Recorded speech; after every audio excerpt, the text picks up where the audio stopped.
Hi guys, I have another Copic coloring in card tutorial for you today, and I'm coloring Fairy with Borrow by Little Blue Button Stamps. I'm going to use this Coloring the Rainbow chart that Sanne Alnock did, and those are the color combinations I'm combining. I'm taking the light from the lighter of them to add another highlight to the three numbers that already were there. I like to use at least 4 when I color skin, but that's just my personal preference. It goes just as good with 3 colors as those that Sandy Alnock has mapped out. I'm really loving using these different skin colors, and as you can see, I first mapped out the shadows in the highlight color, and this is because it's easier for me to kind of assess if I want to have those shadows there. Then I'm going over from the darkest to the lightest, so in this case from the really dark purple up to the E11, which actually isn't a super light brown color, but it is a very nice one. Then I'm actually going over it again because I want to have more intensity, and the Copic pens are a little bit translucent, so when you're layering color you actually get a little bit more depth when you're going over them a second time. You don't need to do this. Some papers can't handle to do this. I'm using a Make It Crafty blending paper, and that can actually handle doing these intensive amounts of blending, and I really enjoy doing those. For her hair, I decided to give it a very dark purple, almost to the black kind of purple, because I really like how that kind of combines together with her darker skin. But I'm starting out by mapping out the darkest colors with the fluorescent violet that I have in my Copic stash. Then I'm going in with the blue violet 29, which is a very dark blue violet. And then I'm going in with violet 09, which is a little bit more purple than the other ones. The other ones are a little bit more blue. And I'm trying to kind of keep the curls by giving it a pretty strong highlight. And when I went over here with my fluorescent blue, I felt that it turned a little bit dark. So I'm going in and removing some of the color very carefully with my zero marker. When you use that, you start. When you have applied it, wait a little while before you apply it again, because it takes a couple of seconds for it to actually sink in the paper and actually show how much it has lightened the color. Then I'm using some red violets for her bandana and her clothes, because I really wanted to work with those fluorescent colors. I don't know why, I just was in that kind of a mood. I wanted strong, bold colors.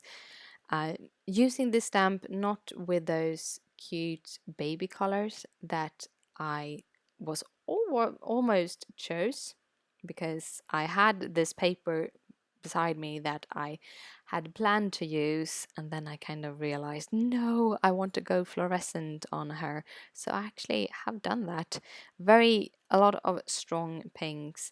And I'm actually using RV02 as the lightest color throughout the coloring. And then I'm going over all of it with the RV04 because I thought it was a little bit too light. And I really like that with the Copics, that if I think I've gone too light, I can always go darker.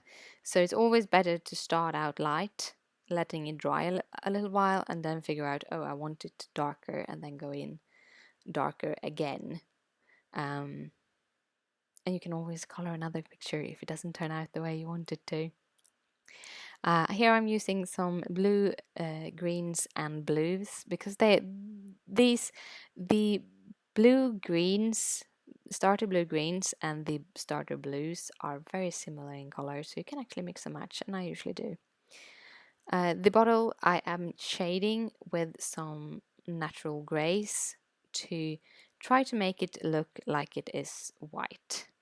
And the last thing I'm actually doing after I have shaded it with all of those natural grays, I'm actually going in with a zero color to actually blend it more so it hasn't any harsh edges. And then I'm taking my yellow greens and greens, it's a mixture of yellow greens and greens, and starting up on a background. And I'm going in very intensely here, mapping up some kind of sunbeam. I had this image in my mind and I started coloring, and bit by bit coloring, I'm realizing it doesn't turn out anywhere close what I was kind of planning.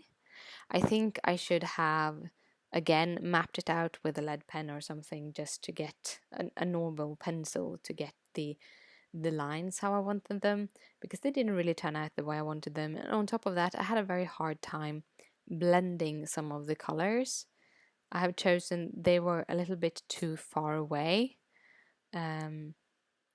which made that I actually have here ended up a little bit later here to start trying to use the tip to tip method to get the harsh line between the lightest of my yellow greens and my next to lightest yellow green.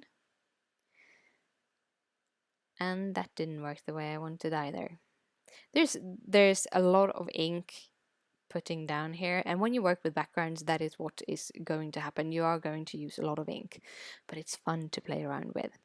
As you see here, I'm using my YGO5 and my YGO1, and the YGO1 is the one that I'm blending with. And I actually went around with the YGO1 around her and starting to kind of see this little yellow aura coming out of her.